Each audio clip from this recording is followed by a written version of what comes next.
السارق والسارقة فاقطعوا أيديهما جزاء بما كسبا نكالا من الله والله عزيز حكيم। সারে জাহানের সমস্ত প্রশংসা আল্লাহর জন্য। দরুদ ও সালাম বর্ষিত হোক বিশ্বনবী মুহাম্মদুর রাসূলুল্লাহ সাল্লাল্লাহু আলাইহি ওয়াসাল্লামের উপর, যিনি শান্তির পথ দেখিয়েছেন, আল্লাহর পথ দেখিয়েছেন, জান্নাতের পথ দেখিয়েছেন,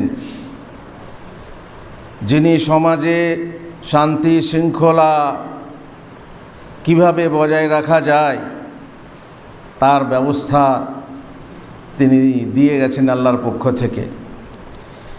আমরা জানি ইসলাম এসেছে, কোরআন এসেছে, রাসূলগণ এসেছেন মানুষের স্বার্থে, মানুষকে ভালো বানাবার জন্যে, মানুষের সমাজকে সুন্দরভাবে গঠন করার জন্যে,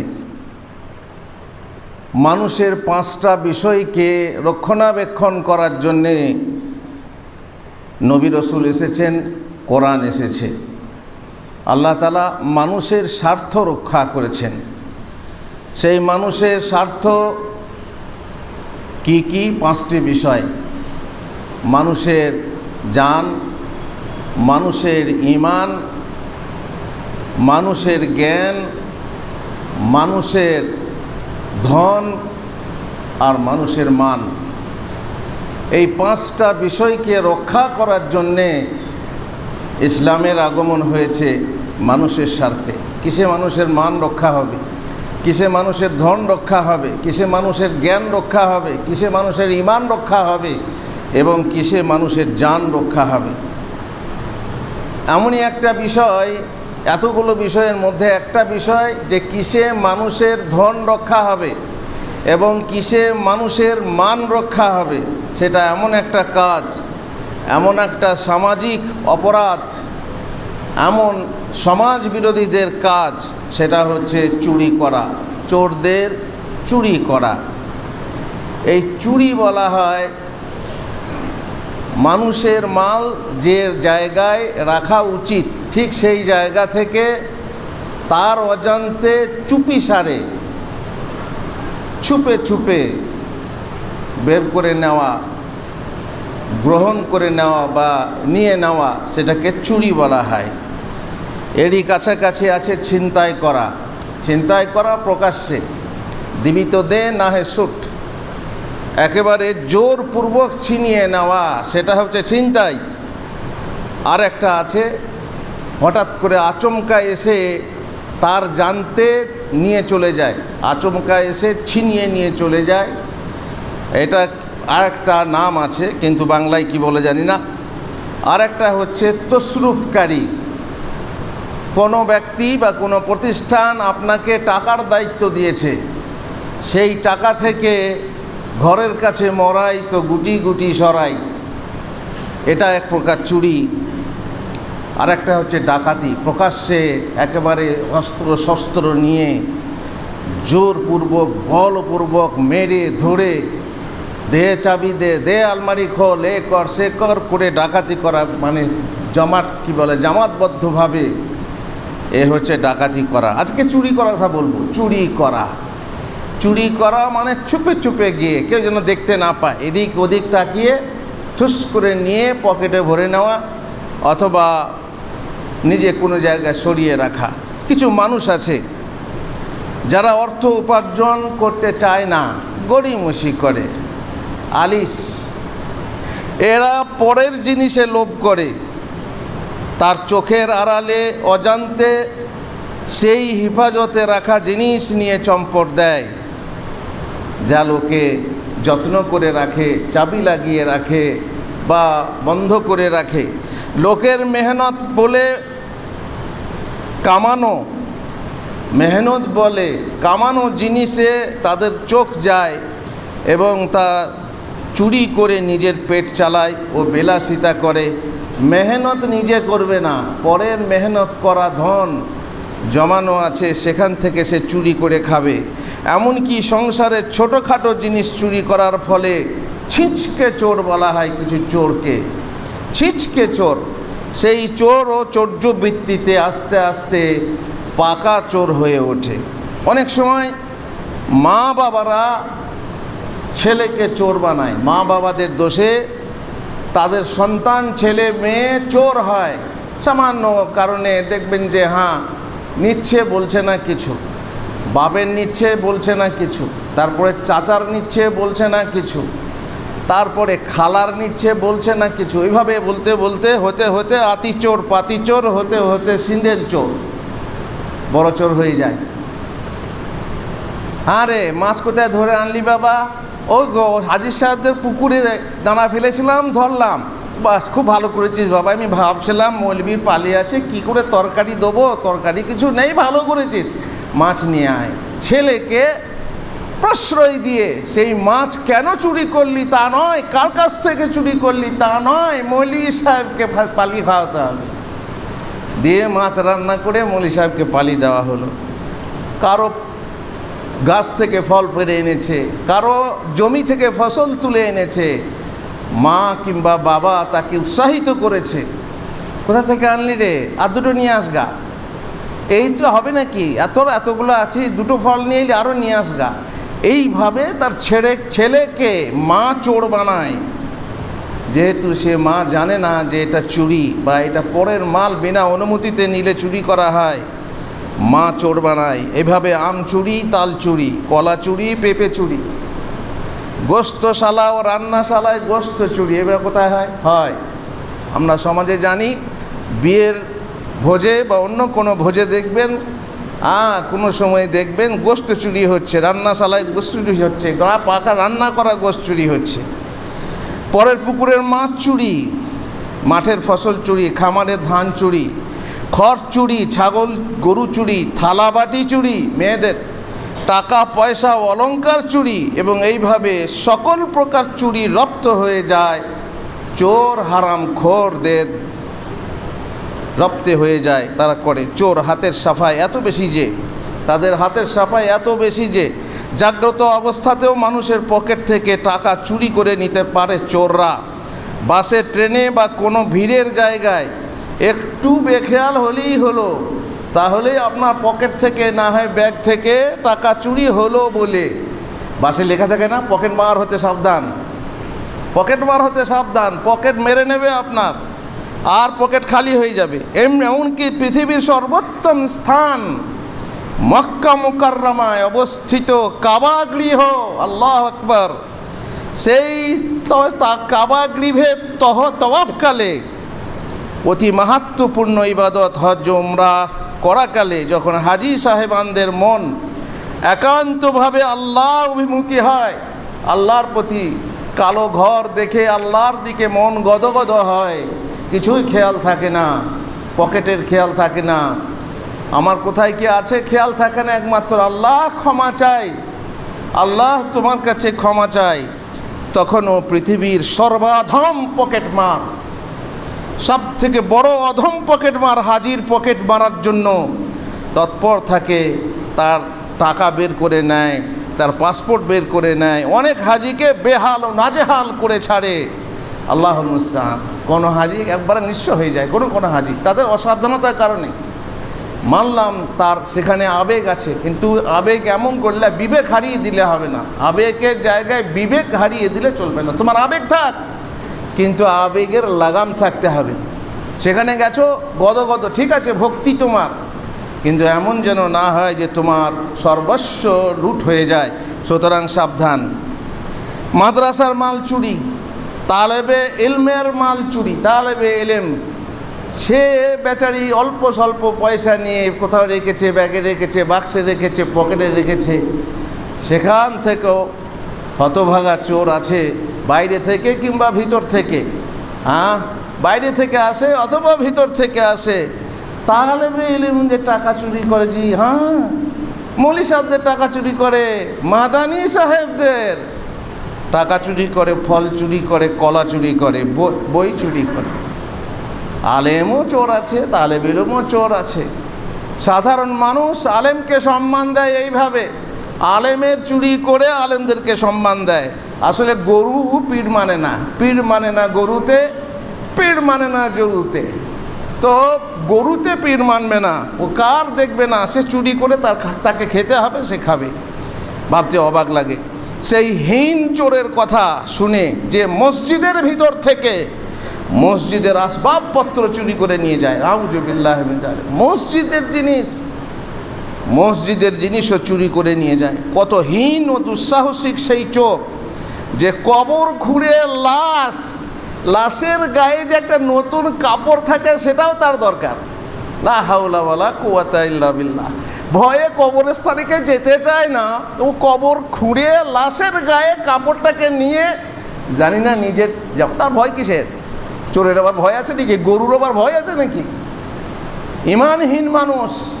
আর এমন মানুষ যে অনুভূতিহীন মানুষ, যে কবরের ভিতরেও ঢুকে লাশ চুরি করে, অথবা লাশের গায়ে কাপড় চুরি করে, কাফন চুরি করে। মহানবী সাল্লাল্লাহু আলাইহি ওয়াসাল্লাম চোরকে অভিশাপ দিয়ে বলেছেন, এমন চোর যে কাফন চুরি করে। লানা রাসূলুল্লাহ সাল্লাল্লাহু আলাইহি ওয়াসাল্লাম আল মুখতাফি ওয়াল মুখতাফিয়া। রাসূলুল্লাহ সাল্লাল্লাহু আলাইহি ওয়াসাল্লাম সেই চোর যে গোপনে কবর খুঁড়ে এই কাফন চুরি করে বা লাশ চুরি করে। যাই হোক, চুরি একটি সামাজিক মহা অপরাধ। আর এই সমাজ বিরোধী নোংরা মানুষটির হাত যা করে, তার জন্য ইসলামী দণ্ডবিধিতে রাখা হয়েছে এক প্রকার উচিত ও উপযুক্ত শাস্তি। এ ব্যাপারে মহান আল্লাহ বলেছেন, আমি প্রথমেই কোরআনের আয়াতটা পাঠ করেছি, ওয়াসারিকু ওয়াসারিকাতু। আর যে চোর করবে, চুরি করবে, সে চোর হোক অথবা চোরনি হোক, বেটা ছেলে হোক অথবা মেয়ে ছেলে হোক, চুরি যে করেছে, ফাকতাউ আইদিয়াহুমা, তাদের হাতকে কেটে নাও, তাদের উভয়ের হাত কেটে নাও। প্রথমে ডান হাত কাটতে হবে। কতদূর কাটতে হবে? কবজি পর্যন্ত। হাত কেটে নাও। এটা কে কাটবে? পাবলিক না, সরকার কাটবে। সরকারের কাছে অভিযোগ যাবে, চোর ধরা পড়বে, তখন সরকার তার চোখ হাত কেটে নেবে। আর এটা হচ্ছে নাকালাম মিনাল্লাহ, জাযাআম বিমা কাসাবা ওয়া নাকালাম মিনাল্লাহ, আল্লাহর তরফ থেকে শাস্তি স্বরূপ তোমরা তাদের ডান হাত কেটে নাও। আর আল্লাহ অতিশয় ক্ষমতাবান, মহাপ্রজ্ঞাময়, আল্লাহু আজিজুন হাকিম। এই হচ্ছে চোরের শাস্তি। রাসূলুল্লাহ সাল্লাল্লাহু আলাইহি ওয়াসাল্লাম বলছেন, লানত হোক চোরের ওপরে। আরে অভিশাপ হোক চোরের ওপরে। চোরের পেট ভরবে না, চুরি করে খেয়েও তার পেট ভরবে না, আজীবন চোর থাকবে সে। ইয়াসরিকুল বাইদাতা, একটা ডিম চুরি করে অথবা হেলমেট চুরি করে, ফাতুকতাউ ইয়াদুহু, এবং তার হাত কাটা যায় তার ফলে। ওয়ায়াসরিকুল হাবলা ফাতুকতাউ ইয়াদুহু, আজ রশি চুরি করে, রসা চুরি করে, তার ফলে তার হাত কাটা যায়।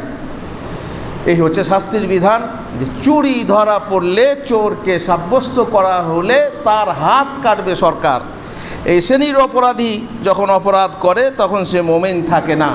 এমন লোক যে সময় চুরি করে সে মোমেন থাকে না, অর্থাৎ ঈমান থেকে খারিজ হয়ে যায়। আল্লাহ রাসূল সাল্লাল্লাহু আলাইহি ওয়াসাল্লাম বলেছেন, লা ইয়াজনি যানি হিনা ইয়াজনি ওয়া হুয়া মুমিন, ওয়ালা ইয়াসরিকু হিনা ইয়াসরিকু ওয়া হুয়া মুমিন, ওয়ালা ইয়াশরাবুল খামরা হিনা ইয়াশরাবুল খামরা ওয়া হুয়া মুমিন। কোনো ব্যভিচারী যখন ব্যভিচার করে তখন মুমিন থাকা অবস্থায় সে ব্যভিচার করতে পারে না।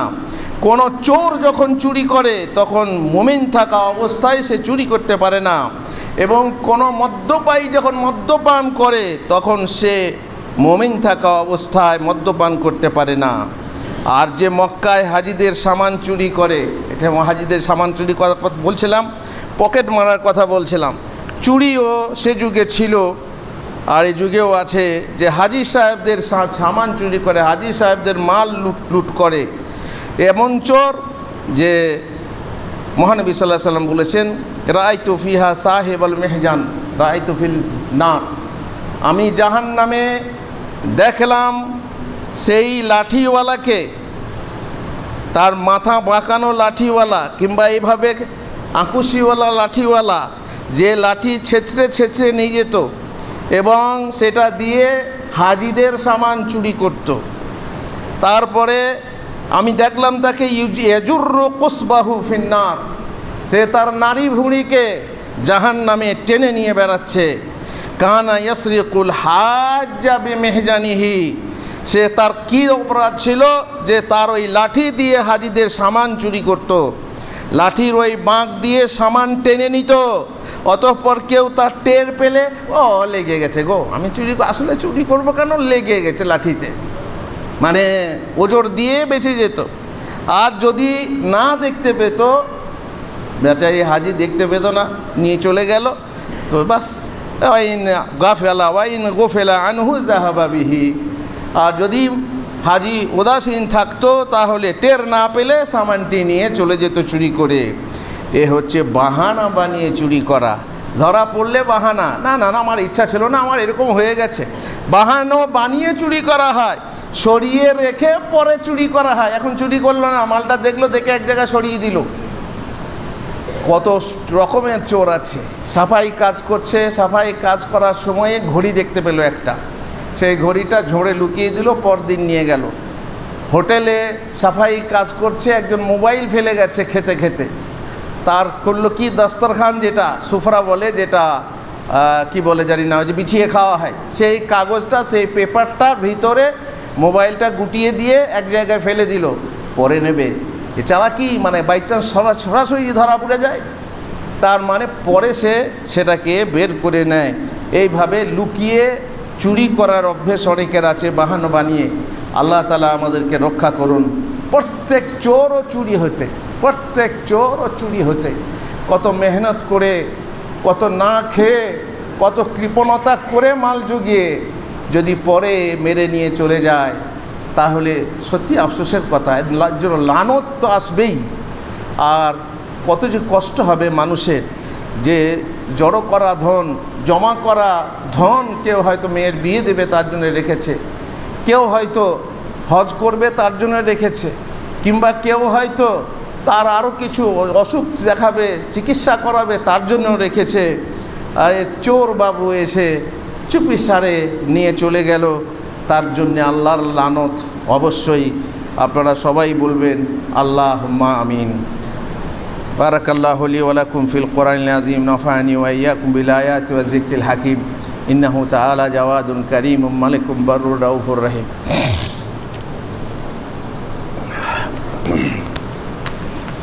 আলহামদুলিল্লাহ ওয়াসসালাতু ওয়াসসালামু আলা রাসূলিল্লাহ ওয়া আলা আলিহি ওয়া সাহবিহি আজমাইন।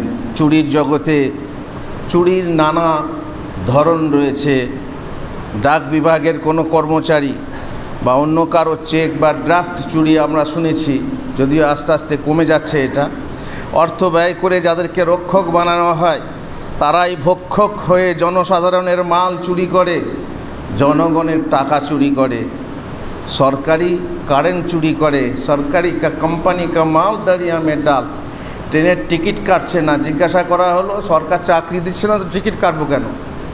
সরকার যদি চাকরি না দেয়, কেউ যদি তুমি অধম বলিয়া আমি কি উত্তম হইব না, কেউ যদি আমার হক না দেয় তাহলে আমি তার হক নষ্ট করব। ওয়ালা তাখুম মান খানাক, তোমার যে খেয়ানত করেছে তুমি তার খেয়ানত কেন করবে?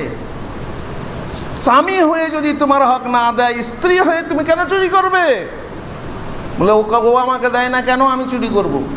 না জি, তোমার খেয়ানত যে করেছে তার খেয়ানত করো না। রাসূলুল্লাহ সাল্লাল্লাহু আলাইহি ওয়াসাল্লামের বিধান আছে, যদি সরকার তোমার হক না দেয়, তোমার হক ছিনিয়ে নেয়, তাহলে তোমরা তোমাদের হক আল্লাহর কাছে চেয়ে নাও এবং রাজবিদ্রোহী হয়ো না, সরকারের বিদ্রোহ করো না, বরং তোমার হক আল্লাহর কাছে চেয়ে নাও। আর তোমার হক যে কেড়ে নিয়েছে সেটা কিয়ামতে অবশ্যই পাবে। চুরির মাল কোনোদিন চুরি যায় না। যারা জানে তারা ইমানদার, তারা জানে আমার মাল কেউ চুরি করতে পারবে না। যে নেবে তাকে ফেরত দিতে হবে, হয় দুনিয়াতে আর না হয় আখেরাতে জমা থাকবে। ও মাল জমা আছে, কোনো চিন্তা নেই, সে মাল তুমি পাবে সেই দিনে। যদি মাল সেদিনে তোর মাল নেই, তাহলে মাল নেই কিন্তু নেকি আছে। সেদিন একমাত্র মাল হচ্ছে নেকি। সেই নেকি হতে চোরের নেকি, সেই চোরের নেকি হতে আমি পাবো। আমার মাল চুরি করেছিল। আর যদি নেকি না থাকে, নেকি না থাকলে আলহামদুলিল্লাহ আমার তো গুনাহ থাকবে। আমি তো আর এমন মানুষ নেই যে গুনাহই থাকবে না, আল্লাহ তাআলা আমার গুনাহ নিয়ে তার ঘাড়ে চাপিয়ে দেবে। আলহামদুলিল্লাহ, যেদিনে বেশি দরকার টাকা পয়সা, সেই দিনে আমি টাকা পয়সা রূপে নেকি পাবো, এই যদি আশা করা যায়। মাল কোনোদিন নষ্ট হয় না। আমানতের মাল রেখেছিলাম, সে যদিও আমার খেয়ানত করে, আরে আমার এক পয়সা নষ্ট যাবে না, আমি পাবো। তোর ঘাড়ে ধরে তোর কলাবো, সেদিনে কলার থাকবে না অবশ্য, জানি না কীরকম কাপড় থাকবে, তোর ঘাড়ে ধরে আমি নেবো। আল্লাহর কাছে বিচার দেওয়া থাকলো, এই আমানতের মাল তুই নষ্ট করেছিস, খেয়ানত করেছিস, তোকে একদিন দিতেই হবে, হয় দুনিয়াতে না হয় আখেরাতে। সরকারের মাল চুরি করা যাবে না, বিনা টিকিটে ট্রেন সফর করা যাবে না। কোনো দিন যদি হয়ে যায় ডবল টিকিট কেটে নিন ফিরবার পথে। অর্থের বিনিময়ে যা পাওয়া যায় তা লুকিয়ে বিনা পয়সায় ব্যবহার করা যাবে না, সেটা চুরি। তদনুরূপ টেলিফোনের লাইন চুরি আগে বেশি ছিল, এখনও হয়। লাইন চুরি করে কারো লাইন থেকে কথা বলা, আর পরে নিজে বিল দিতে হয় না, কারো ঘাড়ে সেই বিল চাপিয়ে দেওয়া, এ চুরি করে কথা বলে। তারপরে এখন তো হয়ে গেছে ওয়াইফাই চুরি করছে। তার কোনোভাবে সব সিস্টেম আছে যে আমি যদি কারো পাসওয়ার্ড না জানি, তো একটা অ্যাপস আছে, সেটা লোড করলে পরে আপনি তার কি বলে যেটা পাসওয়ার্ড আছে সব জানতে পারবেন আর চুরি করতে পারবেন। এইভাবে পাসওয়ার্ড চুরি করা হয়, নেট চুরি করা হয়। লাইব্রেরি থেকে গোপনে বই নেওয়া, লাইব্রেরি আছে, করা আছে, বই আছে, বইটা ভালো লাগলো তো মৌলী সাহেবরা বেশিরভাগ যারা বই প্রিয়, বইয়ের পোকা, তারা আবার বই চুরি করে। আর বই নিয়ে গিয়ে পড়তে নিয়ে গেল আর ফেরত দেয় না, জানি না বইয়ের পোকা সেখানে খেয়ে ফেলছে, বইটা বাবা দিয়ে দাও, কিন্তু বইটা ফেরত দেয় না, ঘরের ভেতরে রেখে দেয়। দোকানে মাল কিনতে ঢুকে কোনো প্রকারে কিছু মাল গোপনে রাখা, দোকানে মাল কিনতে ঢুকে বড় বড় কি বলে মল আছে, বড় বড় দোকান আছে, সেই দোকানে গিয়ে মাল চুরি করে। কেউ কাপড়ের ভিতরে, কেউ নিজের পকেটে ইত্যাদি মাল চুরি করে। চাষিদের পরের জমির আল ফুটো করে পানি চুরি করা, ভাগ চাষের মালিককে ঠকিয়ে তাকে ভাগ কম দেওয়া, তার ভাগ চুরি করা, ড্রাইভারের মালিকদের গাড়ির পেট্রোল চুরি করা, মহিলাদের স্বামীর টাকা চুরি করা, গোপনে মায়ের ভাইয়ের কাছে পাঠানো, এ হচ্ছে চুরি। মেয়েরা চুরি করতে পারে না, স্বামীর অনুমতি ছাড়া কোনো মাল কাউকে দিতে পারে না, এমনকি সাদকাও করতে পারে না, স্বামীর অনুমতি নিতে হবে। অতএব যে আল্লাহ রসুল তো অনুমতি দিয়েছেন, কাকে অনুমতি দিয়েছেন? যে একজন সাহাবীর, তিনি মানে কৃপণ ছিলেন, সময় মতো মাল দিতেন না, স্ত্রীকে ঠিক মতো ভরণ পোষণ করতেন না, বা ছেলে মেয়েদেরকে দিতেন না, তখন তাকে বলেছিলেন তুমি খুজি মিন মালিহি বিল মারুফ, সচরাচর স্বাভাবিক যেটুকু প্রয়োজন সেটুকু তুমি তার অজান্তে নিয়ে নাও। এই অনুমতি নেওয়া মানে এই নয় যে আপনি আপনার বিলাসিতার জন্য চুরি করবেন, আপনি আপনার মায়ের বাড়ি বাপের বাড়ির জন্য চুরি করবেন, আপনি আপনার ছেলের অয়েলে পোয়াতে বাঁচাবেন না, এই ফালতু চুরি করা যাবে না। যে চুরি সেটাও চুরি, স্বামীর চুরিও চুরি। পুকুর চুরি অসম্ভব, তাই না? পুকুর চুরি অসম্ভব, কে বললো অসম্ভব? একটা পুকুরকে দুজন তিনজনকে বিক্রি করে চুরি করছে, একটা পুকুর সেটা অন্যের নামে আছে, আমি কায়দা করে চুরি করে রেকর্ড করে নিচ্ছি, আমার নামে বানিয়ে নিচ্ছি। আরও কত রকমের চুরি, পরের জমি চুরি করা, পরের ঘর দখল করে নেওয়া, পরের জায়গা চুরি করে নেওয়া, কত রকমভাবে চুরি আছে। আর একটা চুরি আছে যেটা মানুষের ধার নিয়ে, কোনো কারো কিছু ধার নিয়ে, কই নিনে তো আমি নিই নাই, না কবে নিলাম তুমি ভুলে গেছো, আরে আমি আমার ঘর থেকে নিয়ে গেলে তুমি জিনিসটা, আর তুমি বলছো নিই নাই, তুমি নিয়েছো দেখো মনে করে, বলছি না আমি নিই নাই, বাস অস্বীকার করে দিল। এত হীন মানুষ, জেনে শুনে অস্বীকার করে সেটা খায়। একটা ঘটনা শুনুন। আল্লাহ নবী সাল্লাল্লাহু আলাইহি ওয়াসাল্লামের যুগে এক উচ্চ বংশীয়া, বড় বংশের মেয়ে, মাখজুমি মহিলা, বড় বংশের হলে যে চোর হবে না তা নয়, ভালো ঘরে যেমন খারাপ হয়, খারাপ ঘরেও সেরকম ভালো হয়, সেটা আলাদা কথা। এ উচ্চ বংশের মেয়ে চুরি কেমন হয়ে গিয়েছিল, অনুরূপভাবে লোকের কাছে জিনিস ধার নিত, আর তারপর যখন দেওয়ার সময় আর দিত না, সেটাকে গোপন করত। এই শ্রেণীর চুরি করার ফলে ধরা পড়লে তাকে নিয়ে তার আত্মীয় স্বজন সহ কুরাইশ বংশের লোকেরা বড় উদ্বিগ্ন হয়ে পড়ল। তার হাত যাতে কাটা না হয় সেই চেষ্টায় তারা বলাবলি করলো। ওর ব্যাপারে আল্লাহ রসুল সাল্লাল্লাহু আলাইহি সাল্লামের সঙ্গে কে কথা বলবে? পরিশেষে তারা বলল যে আল্লাহ রসুল সাল্লাল্লাহু আলাইহি সাল্লামের একমাত্র প্রিয় পাত্র তিনি হচ্ছেন ওসামা বিন জায়েদ, সে ছাড়া আর কে এ ব্যাপারে কথা বলবে দুঃসাহস করে। সুতরাং তাদের অনুরোধ মতে ওসামা বিন জায়েদ রাসূলুল্লাহ সাল্লাল্লাহু আলাইহি ওয়াসাল্লামের সাথে কথা বললেন এবং ওই মহিলার হাত যাতে কাটা না যায় সে ব্যাপারে সুপারিশ করলেন। অন্য চুরি হোক, অনেক শাস্তি হোক। আমাদের দেশের বর্তমান অনেক কি বলে আপনার বুদ্ধিজীবী আছে, তারা বলে হাত কেটে গেলে অঙ্গখানি হবে, আরে জেল দাও, আরও এই করো সেই করো। কেটে দিলে তো মানুষটা চলে গেল, মারা গেল, অক্ষম হয়ে গেল।